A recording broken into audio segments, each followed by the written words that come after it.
미국과 소련이 전략적 무기 감축에 합의한 1991년엔 종말 17분 전으로 종말까지 가장 많은 시간을 남기고 있었지만 북한의 핵실험과 이란의 핵개발 의지가 시계를 빨리 돌리기 시작했고 기후변화의 위협까지 가세한 뒤엔 시계는 더 이상 뒤로 돌지 않았습니다.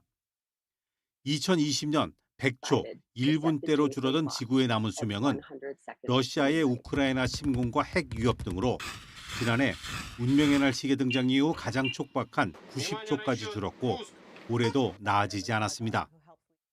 The risks of last year continue with unabated ferocity and continue to shape this year.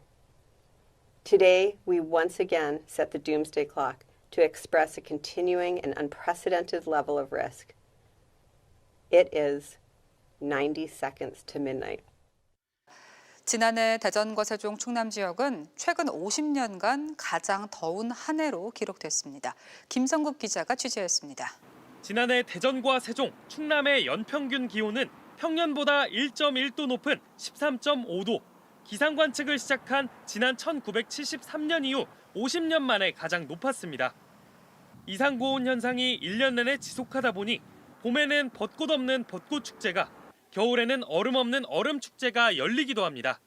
패딩 입고 나왔는데 너무 더워가지고 패딩을 또 벗고 짐처럼 들고 다니는 적도 많았고 더웠다가 추웠다가 겨울 같지 않은 날씨 한번 느껴보고 하니까 이제 진짜 심해졌구나.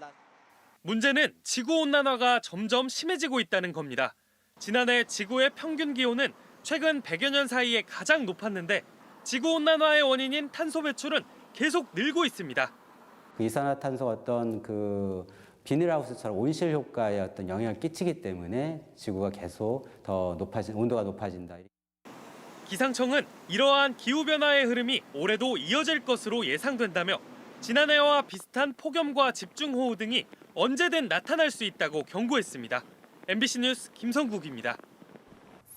현재 세계 각국이 아랍에미리트 두바이에서 머리를 맞대고 온실가스 배출량을 줄이기 위한 논의를 하고 있죠. 지난해 전 세계에서 온실가스를 가장 많이 배출한 나라는 어디일까요? 국제환경단체 기후행동 추적의 조사 결과 지난해 전 세계에서 배출한 온실가스는 500억 메트릭톤에 달하는 것으로 나타났습니다.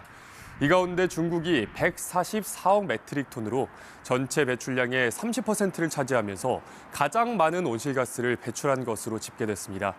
미국이 약 64억 메트릭톤, 인도가 35억 메트릭톤으로 그 뒤를 이었습니다. 우리나라는 6억 7천 메트릭톤으로 13번째로 많은 온실가스를 배출했습니다. 기후행동 추적은 상위 20개국이 지난해 전 세계 온실가스의 83%를 배출했다고 지적했습니다. 또 전 세계가 2030년까지 지구온도 상승을 1.5도 이하로 유지하기 위해 필요한 온실가스 감축량도 추산했는데요. 유럽연합은 기존 배출량의 약 90%를, 미국은 71%, 우리나라는 65%를 줄여야 하는 것으로 평가했습니다.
과학자들이 과장하는 건 아닐까?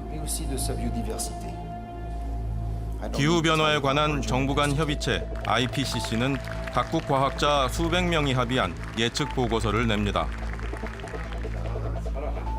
1990년부터 시작한 IPCC의 예측, 30년이 지난 지금 얼마나 들어맞았는지 확인해 봤습니다.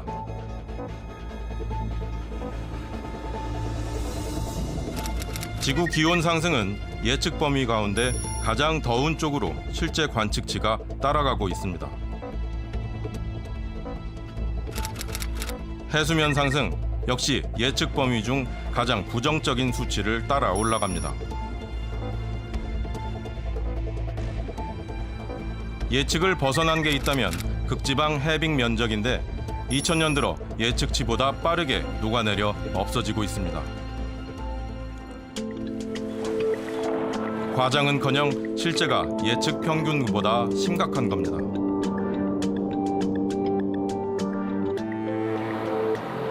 섭씨 2도 상승까지 남은 시간은 앞으로 20여 년입니다.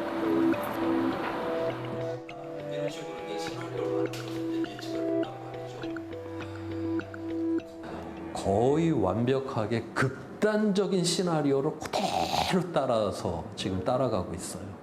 우리가 이제 2도를 넘게 되면 그 회복력을 완전히 상실을 해버리는, 우리의 문명이라고 하는 게 지금 이 기후에 지금 다 맞춰져 있는데 완전히 다른 기후를 지금 넘어가 버린다는 걸 의미를 하고 있거든요. 지구는 스스로 기후를 변화시키는 상황에 들어가요.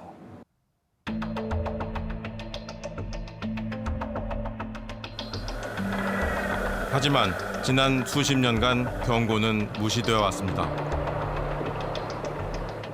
지구가 생명력을 잃어가고 있습니다. 지난 여름의 혹독한 더위는 지구 기온이 점차 상승하는 지구 온난화 과정의 하나로 분석되고 있습니다. 지구 기온이 높아지는 온난화 현상의 여파가 이제 우려할 만한 현실로 나타나기 시작했습니다. 북극 빙하가 지난 30년 동안 3분의 1이 줄어든 것으로 확인됐습니다. 자연 상태에서 지구 기온은 섭씨 약 0.5도 범위 안에서 등락을 거듭합니다. 그러다 인류의 산업화 이후 갑자기 폭등해 1.1도 올랐습니다. 만 년에 걸쳐서 약 한 4도 정도가 상승을 했어요. 이게 자연에서 가장 빠른 속도예요. 근데 사람은 100년에 지금 1도를 변화시켰거든요.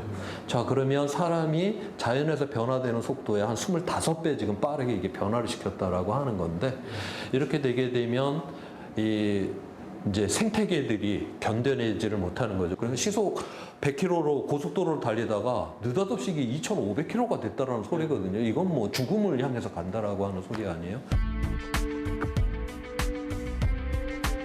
이 재난 어디서부터였을까?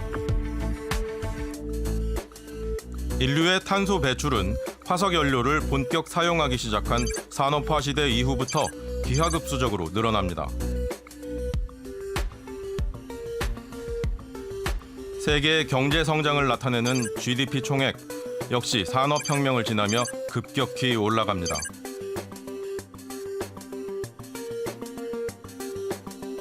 세계 인구는 기원 후 2억 명을 넘었고 14세기 흑사병으로 잠시 주춤하다 역시 1800년대 이후 가파르게 증가합니다.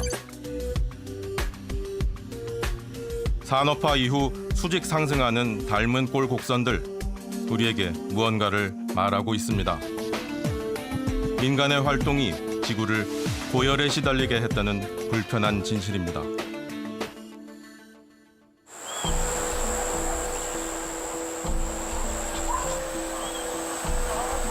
지구가 인간만의 것인 줄 알고 착취를 거듭해온 우리에게 강력한 경고음이 울렸습니다.